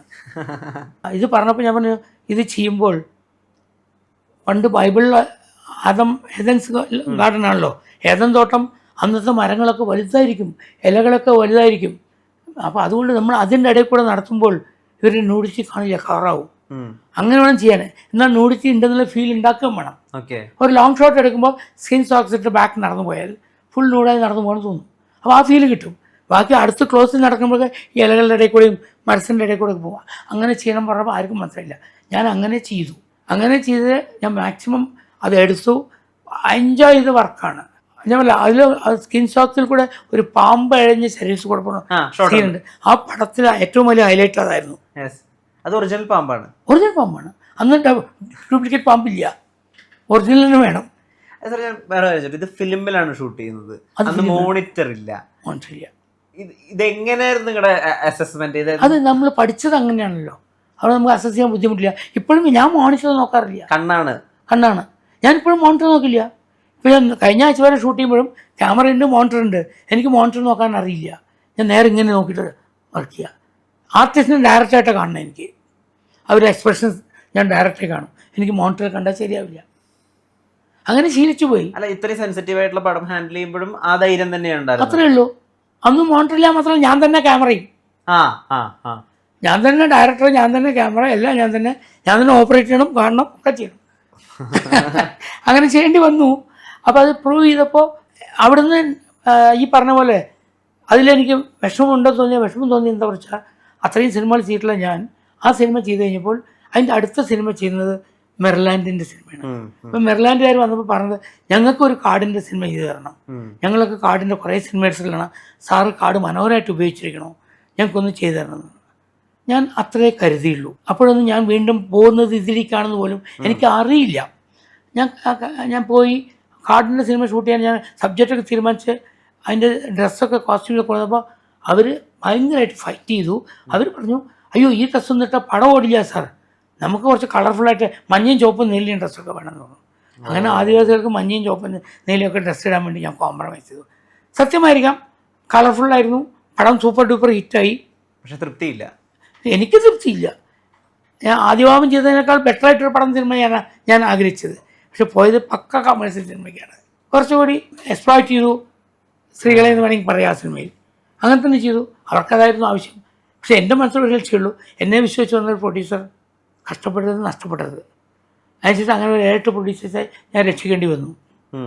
അതെ, എനിക്കറിയാം. കാരണം ആ കാനനസുന്ദരിക്ക് ഓപ്പോസിറ്റ് റിലീസ് ചെയ്ത സിനിമയാണ് ഉത്തരം റിലീസ് ചെയ്തപ്പോൾ മുകളിലത്തെ തിയേറ്ററിൽ കാനനസുന്ദരിയും താഴത്തെ തിയേറ്ററിൽ ഉത്തരവായിരുന്നു. റോള് കിട്ടാൻ വേണ്ടി ലാലേട്ടൻ അങ്ങനെ പരിശ്രമിച്ചു എന്നൊന്നും നമ്മൾ അധികം അങ്ങനെ കേട്ടിട്ടില്ല. കാരണം അദ്ദേഹം ഉൾപ്പെടെ പറയുന്നത് അദ്ദേഹം ഒന്നിനു വേണ്ടി ആഗ്രഹിക്കുന്നില്ല, അദ്ദേഹം എല്ലാത്തിലേക്ക് വന്നു ചേരുകയാണെന്നൊക്കെയാണ് അദ്ദേഹം പറയാറ്. അങ്ങനെ അദ്ദേഹം ഒരു ശ്രമം നടത്തിയ റോൾ എന്നുള്ളത് അങ്ങനെ പൊതുവായിട്ട് നമ്മൾ അറിഞ്ഞില്ല. ആദ്യമായിട്ട് അങ്ങനെ ഒരു കാര്യം അറിയുന്നത് ഞാൻ സാറ് പറയുമ്പോഴാണ്. എന്നിട്ട് അതിനുശേഷം പറയുന്നുണ്ട്, ആ ഒരു ഇന്റർവ്യൂവിന് അവസാനം പറയുന്നുണ്ട്, ചിലപ്പോൾ അത്രയും ഒക്കെ ആഗ്രഹിച്ചത് കൊണ്ടായിരിക്കും, അത്രയൊക്കെ ശ്രമിച്ചതുകൊണ്ടായിരിക്കും. തീർച്ചയായിട്ടും ആ സന്ദർഭം എന്ന് പറയുക രസമാണ്. കാരണം ഞാൻ മോഹൻലാലിനെ വെച്ച് ആദ്യം ചെയ്ത സിനിമ ഞാൻ പിറന്ന നാട്ടിലാണ്. അതെ. അപ്പോൾ അതിൽ സോമനാണ് മെയിൻ റോള്, അനിയനായിട്ടാണ് മോഹൻലാൽ, ഒരു പോലീസ് ഓഫീസർ. അതിൻ്റെ ഷൂട്ടിംഗ് നടക്കുന്ന സമയത്താണ് ഈ ഉയർന്ന നാടക പറഞ്ഞ സിനിമ എടുക്കാൻ അതിൻ്റെ പ്രൊഡ്യൂസേഴ്സ് എന്നെ കാണാൻ വരുന്നത്. അപ്പോൾ അവർ വരുമ്പോൾ കേരളത്തിലെ ആഫ്രിക്ക പറഞ്ഞ കുറേ ലേഖനങ്ങളാണത്. ഇത് വെച്ചിട്ട് സിനിമയാക്കാൻ പറ്റുമോ എന്നാണ് ചോദിക്കുന്നത്. ഞാൻ മറിച്ച് നോക്കി വായിച്ചു നോക്കിയിട്ട് പറഞ്ഞു, നമുക്കൊരു സബ്ജക്റ്റ് ഉണ്ടാക്കാം ഇതിൽ നിന്ന്, പക്ഷെ ഇതിങ്ങനെ ഉപയോഗിച്ച സിനിമ ആവില്ല. അങ്ങനെ പറഞ്ഞപ്പോൾ അന്ന് എൻ്റെ PM താജാണ് എൻ്റെ റൈറ്റർ. താജും കോഴിക്കോട്ടുകാരനാണ്, വന്ന പ്രൊഡ്യൂസേഴ്സും കോഴിക്കോട്ടുകാർ. അപ്പോൾ താജിനെ പരിചയപ്പെട്ടു. അപ്പോൾ ഞാൻ പറഞ്ഞു നമുക്ക് താജിനെ കൊണ്ട് എഴുതിക്കാം. എന്നാൽ താജിനത് വായിക്കാൻ കൊടുത്തു. താജ് അവിടെ ഇരുന്ന് ഇതൊക്കെ വായിക്കുകയൊക്കെ ചെയ്യുമ്പോൾ ലാൽ അടുത്തിരുന്ന് ഇതൊക്കെ കാണുന്നുണ്ട്. ലാൽ ചോദിച്ചു എന്തായിട്ട് അടുത്തപ്പാട് എന്താണ് കഥ കേൾക്കട്ടെ എന്ന് പറഞ്ഞപ്പോൾ ലാൽ കഥ പറഞ്ഞു കൊടുത്തു. താജ് കഥ പറഞ്ഞു കൊടുത്തപ്പോൾ അത് കേട്ടപ്പോൾ ലാലിന് ഭയങ്കര ഇൻട്രസ്റ്റായി. ഒരു ഡിഫറൻ്റായ സബ്ജക്റ്റ് ചെയ്താൽ കൊള്ളാമെന്നൊക്കെ ആഗ്രഹം. 2-3 ദിവസം കഴിഞ്ഞപ്പോൾ താജിനോട് ചോദിച്ചു അതെപ്പോഴാണ് ഷൂട്ട് ചെയ്യാൻ പോകണം. അത് ഉടനെ തുടങ്ങും, അടുത്തത് അതാണ് ചെയ്യാൻ പോകുന്നതാണ്. അപ്പോൾ എനിക്ക് ആ റോൾ ചെയ്യുന്നുണ്ട്, ചന്ദ്രേട്ടനോട് പറഞ്ഞു. ലാൽ പറഞ്ഞു, താജ് പറഞ്ഞു ഞാൻ പറയില്ല, ചന്ദ്രേട്ടൻ്റെ മനസ്സിൽ എന്തെങ്കിലുമൊക്കെ ഉണ്ടാവും, നമ്മൾ പോയി പറഞ്ഞാൽ ചന്ദ്രേട്ടൻ കേൾക്കില്ല, ഒട്ടും കോംപ്രമൈസ് ചെയ്യാത്ത ആളാണ് എന്നൊക്കെ പറഞ്ഞു. ഞാൻ വർക്കിൻ്റെ കാര്യത്തിൽ ഒട്ടും കോംപ്രമൈസ് ഇല്ല, പറഞ്ഞ് ചെയ്യും. അപ്പോൾ അങ്ങനെ പറഞ്ഞപ്പോൾ സത്യത്തിൽ ഞാൻ ആ റോൾ ചെയ്യാൻ അന്ന് രൂപം ഉണ്ടായിരുന്ന നമ്മുടെ രതീഷിനായിരുന്നു. കറുത്ത രൂപം, പൂച്ചക്കണ്ണ്, ഒരു നല്ലൊരു ട്രൈബൽ ലുക്ക് കിട്ടും. രതീഷിനെ കൊണ്ട് ചെയ്താൽ പരുക്കനായിരിക്കും, ധാരപ്പൻ എന്നുള്ള കഥാപാത്രം ചെയ്യാൻ പ്ലാൻ ചെയ്തു. രതീഷിനോട് ഞാൻ പറയുകയും ചെയ്തു വിളിച്ചിട്ട്, രതീഷെ ഒരു റോളുണ്ട്, എന്താ ചന്ദ്രേട്ടൻ എപ്പോൾ കാണിക്കാമല്ലോ എന്ന് മാത്രം പറയും. എന്താ റോളെന്നും ചോദിക്കില്ല, എന്താ വേണമെന്ന് ചോദിച്ചില്ല, ഒന്നും പറഞ്ഞില്ല. അപ്പോൾ 3-4 ദിവസം കഴിഞ്ഞപ്പോഴാണ് ലാൽ വന്ന് എൻ്റെ അടുത്ത് മെല്ലെ പറഞ്ഞു, അങ്ങനെ ചന്ദ്രേട്ടാ ആ റോൾ എനിക്ക് ചെയ്താൽ കൊള്ളാമെന്നുണ്ട് എന്ന് പറഞ്ഞു. ഞാൻ നടക്കോ, അതൊന്നും വേണ്ട, ശരിയാവില്ല എന്ന് പറഞ്ഞു. അതെന്താ ചെയ്തിട്ട് ഞാൻ നീ വെളുത്ത് തടിച്ച വന്ന കുട്ടി, നീ എങ്ങനെയാ ആദിവാസി ആവാൻ പറ്റുക, അതും വേണ്ട, ശരിയായില്ല, നീ പോ എന്ന് പറഞ്ഞു. ചന്ദ്രേട്ടാ എനിക്ക് ചെയ്യാൻ പറ്റും ചന്ദ്രേട്ടാ പറഞ്ഞപ്പോൾ ഞാൻ വിട്ടു. എന്നിട്ട് ഞാൻ പോയപ്പോൾ താജിനോട് പോയപ്പോൾ ചന്ദ്രേട്ടൻ സമ്മതിക്കണില്ല എന്തെന്ന് പറഞ്ഞു. താജ് പറഞ്ഞു ചന്ദ്രേട്ടൻ ഒരു കാര്യം തീരുമാനിച്ചാൽ മാറ്റാൻ ഭയങ്കര പാടാണെന്നൊക്കെ പറഞ്ഞു. അങ്ങനെ ഞാൻ പിറ്റേ ദിവസം രാവിലെ ഷൂട്ടിങ്ങിന് വന്ന് ഇറങ്ങുമ്പോൾ കാറിൽ നിന്ന് ഇറങ്ങുമ്പോൾ കാണുന്ന ഒരു തോർത്തുമുണ്ട് എടുത്തിട്ട് കരിയൊക്കെ വാരി തേച്ചിട്ട് അവിടെ നടക്കണമെന്ന്. അപ്പം ഞാൻ കാണാൻ വേണ്ടി കാറ് വരാൻ കാത്തു നിൽക്കുകയാണ്. അവിടെ നടക്കുന്ന കണ്ടപ്പോൾ എൻ്റെ മനസ്സിൻ്റെ ഉള്ളിൽ മനസ്സിലായി ഇതാണെന്ന്. ഞാൻ ഒന്നും കാണാത്ത പോലെ മിണ്ടാതെ പോയി. ഞങ്ങൾ നോക്കിയിട്ട് അങ്ങനെ പോയിട്ട് സ്ക്രിപ്റ്റ് കൊണ്ടുവരും, എന്താ സീൻ എടുക്കാൻ പോകണം, ഇങ്ങനെ സ്ക്രിപ്റ്റൊക്കെ നോക്കി മറക്കുമ്പോൾ എൻ്റെ മുന്നിൽ വന്ന് നടക്കാൻ തുടങ്ങി. അപ്പോൾ ഞാൻ മിണ്ടിയില്ല. അപ്പോൾ ചന്ദ്രേട്ടൻ ഒന്ന് നോക്ക് അത് എൻ്റെ അടുത്ത് പറഞ്ഞു. അപ്പോൾ ഞാൻ നോക്കി, ഇതെന്താ വേഷം, പോലീസ് ഓഫീസറല്ലേ, നീ എന്താ കരിയൊക്കെ വാരി തേച്ചിങ്ങനെ പോയി വേഷം മാറി ഡ്രസ്സ് ഇട്ടിട്ട് പറഞ്ഞു. ചന്ദ്രേട്ടൻ എങ്ങനെയുണ്ട് പറയാൻ, കൊള്ളാം നന്നായിട്ടുണ്ട്, പോയി ഡ്രസ്സ് മാറാൻ പറഞ്ഞു. അപ്പോൾ പുള്ളി പോയി ഡ്രസ്സ് മാറി കണ്ണൊക്കെ നിറഞ്ഞ് മിണ്ടാതെ വന്നു. ഡ്രസ്സ് കിട്ടുന്നു, ഞാൻ റെഡി, ഞാൻ പറഞ്ഞാൽ റെഡി എടുക്കാം. ഉച്ചവരെ ഷൂട്ട് ചെയ്തു, ഒന്നും മിണ്ടില്ല. പോലീസ് യൂണിഫോമിൽ തന്നെ ഷൂട്ട് ചെയ്തുകൊണ്ടിരുന്നു. ഉച്ചവരെ സോമനും പുള്ളിയും കൂടെ സീനൊക്കെ എടുത്തു, ഷൂട്ട് ചെയ്ത് ഞാൻ ഒന്നും മിണ്ടില്ല. ഉച്ചയ്ക്ക് ഊണ് കഴിക്കാൻ ഞാൻ ഇരിക്കുമ്പോൾ എൻ്റെ ഓപ്പോസിറ്റ് ടേബിളിൽ ഇങ്ങനെ ലാലു വന്നിരുന്നു ഊണ് കഴിക്കാൻ. എൻ്റെ മുഖത്തേക്ക് നോക്കുന്നില്ല, ഭയങ്കര വിഷമമുണ്ട് പുള്ളിക്ക്. ഞാൻ പറഞ്ഞു ലാലേ ഇവിടെ ഇരിക്കാം, അത് വേണ്ട ഇവിടെ വാ എന്ന് വിളിച്ച് AC ആ റോളിന് നീ ആപ്റ്റാണോ ചോദിച്ച് ആണെന്ന് എനിക്ക് പറയാൻ പറ്റില്ല, പക്ഷേ നിൻ്റെ ഡെഡിക്കേഷൻ എനിക്ക് ഭയങ്കര ഇഷ്ടപ്പെട്ടു. ഇത്രയും ആത്മാർത്ഥത ഞാൻ പറഞ്ഞ നടൻ എന്നോട് കാണിച്ചില്ല, അതുകൊണ്ട് ആ റോൾ നീ ചെയ്തോ. പക്ഷെ വൺ കണ്ടീഷൻ, ഒരു 10-25 ദിവസം കുളിക്കണ്ട, പല്ല് തേക്കണ്ട, കുറേ മണ്ണൊക്കെ വാരി ശരീരത്തിൽ തേക്കും, അതൊക്കെ അവിടെ കിടന്നോട്ടെ. പിന്നെ ഞങ്ങളുടെ കൂടെ ഒന്നും ഇരിക്കരുത്. ഞാൻ ഒറിജിനൽ ആദിവാസികളെ 10-100 പേരെ കൊണ്ടുവരുന്നുണ്ട്, അവരുടെ ഇടയിലേ ഇരിക്കാവൂ, അവരുടെ കൂടെ ഇരുന്ന് ഊണ് കഴിക്കാൻ പാടുള്ളൂ. അവരെങ്ങനെ കഴിക്കണമെന്ന് ശീലിക്കണം. അവരിയ്ക്കുന്ന രീതി, അവർ കിടക്കുന്ന രീതി, അവർ സംസാരിക്കുന്ന രീതി, ഇതൊക്കെ നീ പഠിക്കണം, ഒബ്സർവ് ചെയ്യണം. അപ്പോൾ ആദ്യത്തെ 5-6 ദിവസം വലിയ ഷോട്ടൊന്നും എടുക്കില്ല, ലോങ് ഷോട്ട്സേ എടുക്കുള്ളൂ. എന്നിട്ട് എന്ത് വേണം ചെയ്യാം, എനിക്ക് കുളിക്കും വേണ്ട പല്ലിയേക്കും വേണ്ട, എനിക്ക് ആ റോൾ ചെയ്താൽ മതി പറഞ്ഞു. അപ്പോൾ എൻ്റെ കണ്ണ് നിറഞ്ഞു പോയി. സത്യത്തിൽ ഒരു ആക്ടർ അങ്ങനെ പറയണമെങ്കിൽ ആ ആക്ടറുടെ മനസ്സിൽ അത്രത്തോളം ആ കഥാപാത്രം ഉൾക്കൊണ്ടിട്ടുണ്ടാവണം. അതാണ് ഇന്ന് കാണുന്ന മോഹൻലാൽ. ആ ഡെഡിക്കേഷൻ, ആ ആത്മാർത്ഥതയാണ്. അതിമനോഹരമായി ചെയ്തു. തണുത്ത് വിറയ്ക്കുമ്പോഴും ഒരു തോർത്തുമുണ്ട് കൊടുത്ത്, ഒരു തോർത്തുമുണ്ടും പുതച്ചവിടെ ഇരിക്കുമ്പോൾ ഞങ്ങളൊക്കെ ജർക്കിനൊക്കെ ഇട്ട് നടക്കേണ്ട രാത്രി. ആ തണുപ്പത്ത് മഞ്ഞും തണുപ്പും കൊണ്ട് വയനാട്ടിൽ കഷ്ടപ്പെട്ടു 10-25 ദിവസം. കാലിൽ രാത്രിയൊക്കെ ഓടുന്ന ഷോട്ട്സൊക്കെ എടുക്കുമ്പോൾ ചെരുപ്പിടാൻ പാടില്ല, കാലിൽ മുള്ളൊക്കെ കുത്തി ചോരയിൽ അഭിഷേകമാണ്. എൻ്റെ അടുത്ത് പറയില്ല, കുട്ടികളൊന്നും പറയും ചന്ദ്രേട്ടാ കാലിൽ കൂടെ ചോര വരുന്നു. ഞാൻ പറയും എന്ത് ചെയ്യാൻ പറ്റും, ആ റോള് ചെയ്യാൻ ഏറ്റതല്ല, അനുഭവിക്കട്ടെ, ഞാനെന്താ ചെയ്യുക, അങ്ങനെ പറഞ്ഞിരുന്നത്. പക്ഷേ അതൊന്നും ഒരു കംപ്ലൈൻറ്റും പരാതികളൊന്നും ഇല്ലാതെ എൻജോയ് ചെയ്ത് അഭിനയിച്ചു. പുള്ളി ആ ക്യാരക്ടറായി മാറുമായിരുന്നു. 10-20 ദിവസം അങ്ങനെ തന്നെ ജീവിച്ചു. എപ്പോൾ കാണുമ്പോഴേ കരിയിലേ കാണാറുള്ളൂ ഞാനും ഒന്നും പറയാറില്ല, കാണുകയും ചെയ്യും. പിന്നെ എൻ്റെ അടുത്തൊക്കെ ഒരു പരിധി കൂടുതൽ അടുക്കില്ല അവർ എല്ലാവരും. ചന്ദ്രേട്ടാ മാറി നിൽക്കുള്ളൂ. കാരണം ഞാൻ കുറച്ച് ഷൂട്ടിങ് തുടങ്ങിയാൽ ഞാൻ ഭയങ്കര ചൂടാണ്. ക്യാമറ വന്നാൽ എൻ്റെ സ്വഭാവം മാറും. ക്യാമറ ഇല്ലെങ്കിൽ ഞാൻ വളരെ നല്ല കുട്ടിയാണ്, എനിക്കറിയാം. ക്യാമറ വന്നാൽ എൻ്റെ വീട്ടുകാർ വന്നാൽ പോലും ഞാൻ തിരിഞ്ഞ് നോക്കില്ല, എനിക്ക് ഓർമ്മയുണ്ടാവില്ല. അവരൊക്കെ ഇരിക്കണം ഊണ് കഴിക്കണം എന്ന്. 3 മണി 4 മണി വരെ എൻ്റെ വൈഫൊക്കെ വന്നിട്ട് ചോറ് കിട്ടാതെ ഇരുന്നിട്ടുണ്ട്. ഞാൻ മറന്നു പോകും, ആരും അറിയില്ല എൻ്റെ വൈഫ് അവിടെ വന്നിരിക്കേണ്ട കാര്യം. അങ്ങനെയൊക്കെ സംഭവിച്ചിട്ടുണ്ട് പലപ്പോഴും. ഈ പുതിയ സിനിമാ രീതികൾ, പുതിയ താരോദയങ്ങൾ ഒക്കെ കാണുമ്പോൾ എന്താ തോന്നാറ്? സത്യം പറഞ്ഞാൽ ഒരുപാട് പലപ്പോഴും പലതും കാണുമ്പോൾ വിഷമം തോന്നാറ്, നിരാശ തോന്നാറുണ്ടോ? തീർച്ചയായിട്ടും.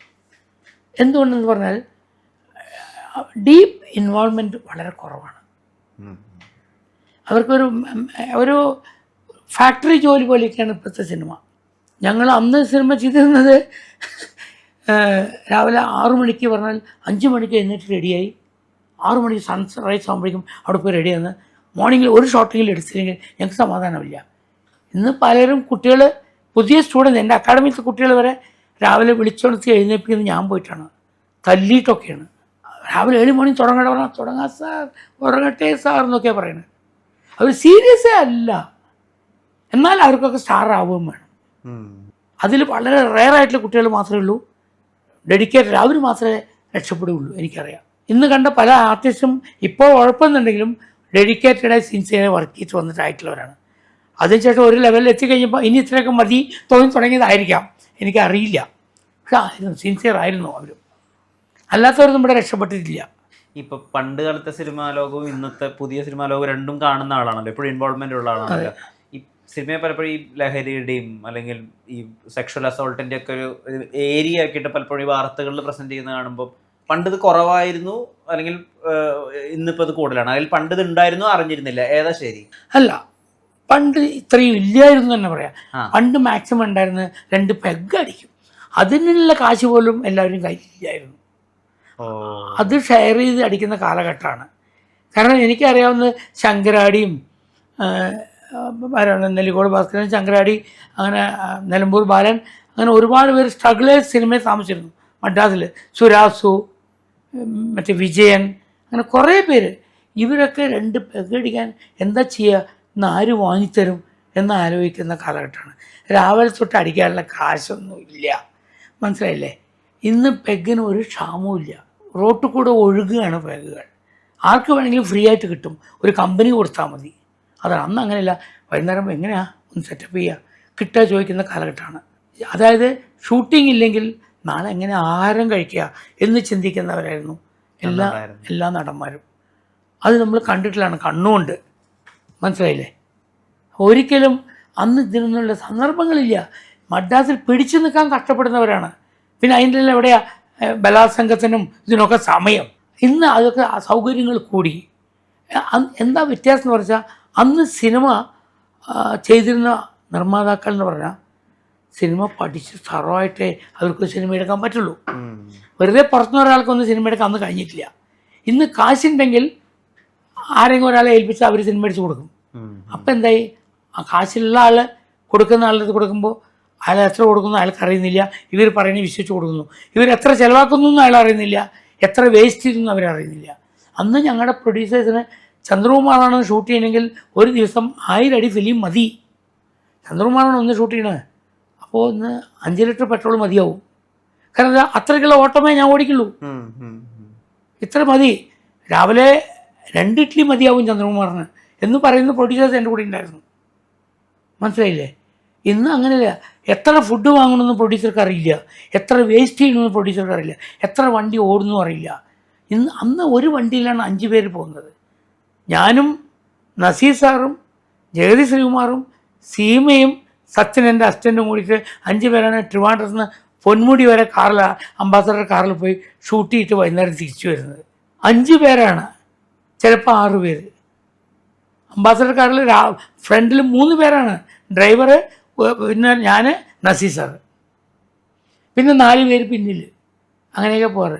അത് അന്നത്തെ സിനിമ അങ്ങനെയായിരുന്നു, അന്നത്തെ കാലഘട്ടം അങ്ങനെയായിരുന്നു. അന്ന് നമ്മൾക്ക്, ഞാൻ കുട്ടിക്കാലത്ത് കണ്ടിട്ടുള്ള കോടമ്പാക്കത്ത് ഹോളിവുഡ് ഹോട്ടൽ പറഞ്ഞിട്ട് ഹോട്ടലുണ്ടായിരുന്നു, സിനിമാക്കാരുടെ ഹോട്ടലാണ്.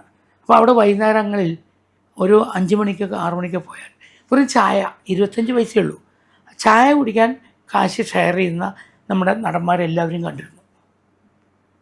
എന്നിട്ട് കുടിച്ച് കഴിഞ്ഞിട്ട് പറഞ്ഞ്, നാളെ ഷൂട്ടിംഗ് ഉണ്ടോ? ഇല്ലല്ലോ, ഇനി 3 ദിവസം കഴിഞ്ഞിട്ടേ ഉള്ളൂ. എന്താ ചെയ്യുക, അതുവരത്തെ ഭക്ഷണവും ഹോട്ടലിൽ താമസമൊക്കെ പ്രശ്നമാണ് എന്ന് പറഞ്ഞ് ഷെയർ ചെയ്യുന്ന ആൾക്കാരെ നമ്മൾ കണ്ടിരുന്നു.